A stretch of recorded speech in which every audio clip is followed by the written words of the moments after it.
ఈరోజు నేను 7,000 సంవత్సరాల క్రితం పుట్టిన ఈ గుడికి వచ్చాను. ఇదే లేపాక్షి. అదేనండి, రావణాసురుడితో యుద్ధం చేసి ఆకాశం నుంచి కింద పడిన జటాయు పడ్డ స్థలం.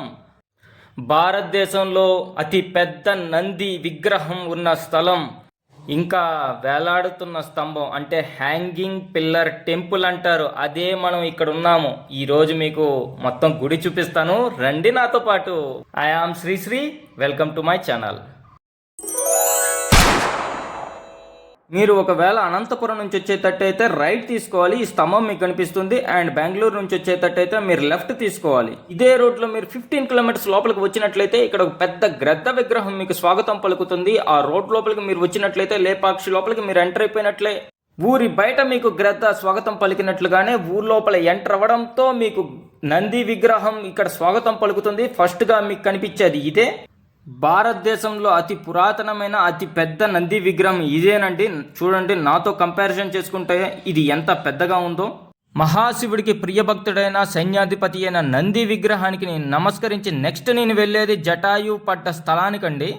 నంది విగ్రహం నుంచి జస్ట్ 100 మీటర్స్లో దీని గేట్ ఉంటుందండి. గేట్ దగ్గర జస్ట్ 10 రూపాయలకే టికెట్ దొరుకుతుంది. అది తీసుకొని లోపలికి ఎంటర్ అయిపోవడమే. చూడంగానే అదేదో పెద్ద కొండ అనుకోబాకండి. మా అమ్మకి 67 సంవత్సరాలు, ఊరినే జపసపా ఎక్కేస్తుంది. మీరు కూడా ఎక్కేయగలరు, నో ప్రాబ్లం. ఇది కదా అడ్వెంచర్ అంటే. ఈ రాయి జస్ట్ కరెక్ట్గా కింద మెట్లుంటాయి. ఆ ఒక్క రాయి కానీ మిస్ అయింది, స్లిప్ అయింది, లేకపోతే కదిలింది, భూకంపం వచ్చిందనుకో, అది మీ నెత్తి మీద పడద్ది అనిపిస్తుంది. ఒక్క రవ్వ కానీ స్లిప్ అయిందంటే ఈ రాయి బాల్ లాగా మొత్తం ఊరిని తొక్కుకుంటా వెళ్ళిపోవడమే. నమ్మేశారా ఏంటి? ఇది 7,000 సంవత్సరాలుగా ఈ రాళ్ళు ఇక్కడే ఉన్నాయండి. ఇంకో 2,000 సంవత్సరాల తర్వాత కూడా ఈ రాళ్ళు ఇక్కడే ఉంటాయి. దీన్నే కదా శివలీల, రామలీల అంటారు.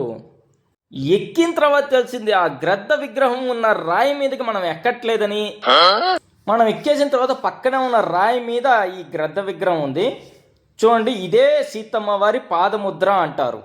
కొండ మీద ఒక చిన్న గుళ్ళ కనిపించిందండి. లోపల ఏదో విగ్రహం ఉంటుంది కదా అనుకుంటే, వా పరేపా మనిషి, నువ్వు ఎక్కడున్నా, అడవిలో ఉన్నా, మంచు కొండల మీద ఉన్నా, ఆఖరికి అంతరిక్షంలో ఉన్నా కూడా అక్కడ కూడా చెత్త చేస్తావు, గలీజే చేస్తావు. ఇక్కడ ఎండలు మాత్రం సూపర్ అండి. మలమలా మార్చేసి 2 గంటల్లో దిష్టి బొమ్మలు చేసేస్తాను మిమ్మల్ని. ఇదే అండి గుడి ఎంట్రన్స్. లోపలికి వెళ్దామా మరి? గుడికి లెఫ్ట్ రైట్ మీకు చిన్న పార్క్ కనిపిస్తుంది, కొంచెం మీరు విశ్రాంతి తీసుకోవచ్చు. ఈ గుడి అండి అనంతపురం నుంచి విడిపోయిన శ్రీ సత్యసాయి జిల్లాలో ఉంది. ఈ గుడి 16వ శతాబ్దంలో విజయనగర సామ్రాజ్యానికి అధిపతి అయిన కృష్ణదేవరాయలు గారి మరణాంతరం అతని చిన్న తమ్ముడు అచ్యుత దేవరాయలు రాజుగా ఉన్నప్పుడు కట్టించిన గుడి అండి ఇది. మీరు మర్చిపోయినట్టున్నారు, మన ఛానల్ని ఫస్ట్ సబ్స్క్రైబే చేసుకోలేదు. ఫస్ట్ కిందున్న రెడ్ బటన్ కొట్టి, లైక్ కొట్టి, షేర్ మీ ఫ్రెండ్ కొట్టి, పక్కనే ఉన్న మీ ఫ్రెండ్ అని కొట్టండి. ఈ గుడిలో రాతితో చేసిన ఎన్నో విగ్రహాలు, ఎన్నో శిల్పాలు విజయనగర సామ్రాజ్యం యొక్క వైభవాన్ని తెలుపుతుంది. ఇదేనండి వీరభద్రస్వామి గారి యొక్క విగ్రహం. దర్శనం చేసుకోండి. దీన్నే అండి హ్యాంగింగ్ పిల్లర్ అంటారు. అంటే భారతదేశంలో కల్లా అత్యంత అద్భుతమైన గుళ్ళలో ఇదొక గుడి. ఇది హ్యాంగింగ్ పిల్లర్ అంటారు. దీనికోసంగా చూడ్డానికి భారతదేశం మొత్తం నుంచి ఇక్కడికి వచ్చి ఈ అద్భుతాన్ని చూస్తారనమాట. చాలా మంది కన్ఫ్యూజన్ ఏంటి అంటే ఈ పిల్లర్ ఎక్కడుంది అని. ఎగ్జాక్ట్గా చెప్పాలంటే వీరభద్రస్వామి గారి గర్భగుడి బయట లెఫ్ట్ సైడ్లో ఉంటుంది. మీరు వెళ్ళినప్పుడు ఖచ్చితంగా చూడండి.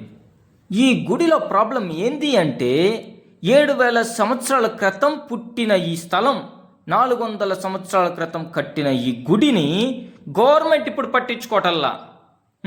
చూడండి ఎంత పూర్తిగా స్లాబ్ అంతా పడిపోయింది, కానీ ఎవరు పట్టించుకోవటల్లా. కొంచెం ఈ గవర్నమెంట్ చూస్తే బెటర్గా ఉంటుంది. ఇంకో 200 సంవత్సరాలు పట్టేటట్టుంది గవర్నమెంట్ చూడడానికి. జస్ట్ 3 ఇయర్స్ బ్యాక్ అంటే 2023లోనే దీన్ని వరల్డ్ టూరిజం సెంటర్కి దీన్ని ప్రమోట్ చేశారంట.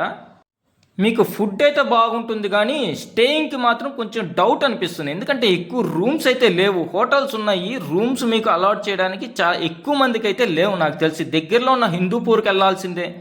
ఇది శ్రీరాముడు స్థాపించిన శివలింగం అండి, అందుకే దీనిని రామలింగం అని పేరు పెట్టారు. అయితే కామెంట్ సెక్షన్లో ఈ గుడి ఎలా ఉందనేది మీరు ఖచ్చితంగా ఒక కామెంట్ అయితే పెట్టండి. అండ్ మళ్ళీ కలుద్దాం ఇంకో సరికొత్త వీడియోతో మీ ముందుంటాను. బాయ్.